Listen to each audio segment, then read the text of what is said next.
ఒక స్టూడెంట్ ప్రతిరోజు తన లంచ్ టైంలో తన బాక్స్ లోని భోజనాన్ని ఒక్క మెతుకు కూడా మిగిల్చకుండా తినేవాడు. అది చూసి తన స్నేహితులు అతన్ని వెక్కిరించేవారు. ఒకసారి ఒక స్నేహితుడు అతనిని అడుగుతాడు, నువ్వు ప్రతిరోజు ఒక మెతుకు కూడా మిగిల్చకుండా తింటున్నావెందుకు? మీ ఇంట్లో అంతా ఆకలితో చచ్చిపోతున్నారా? ఆ ప్రశ్నకు అతను ఇలా జవాబిస్తాడు, లేదు, మా ఇంట్లో తినటానికి ఎటువంటి లోటు లేదు, కానీ నేనిలా చేయటం వెనుక 3 కారణాలున్నాయి.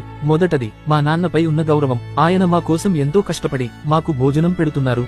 రెండవ కారణం నా తల్లి. ఆమె ప్రతిరోజు పొద్దున్నే లేచి ఎంతో ప్రేమతో మా కోసం అన్నం వండుతుంది. ఇక మూడవ కారణం ఏమిటంటే పగలు రాత్రి ఎండా వాన కష్టం నష్టం అని తేడా లేకుండా మనందరికీ అన్నం పెడుతున్న మన దేశపు రైతులపై ఉన్న గౌరవం వలన. ఆ పిల్లాడి మాటలు విని అతని స్నేహితులు సిగ్గుతో తలవంచుకున్నారు. ఈ వీడియో చూసే వాళ్ళందరికీ చిన్న విన్నపం, ఎప్పుడూ భోజనాన్ని వృధా చేయవద్దు.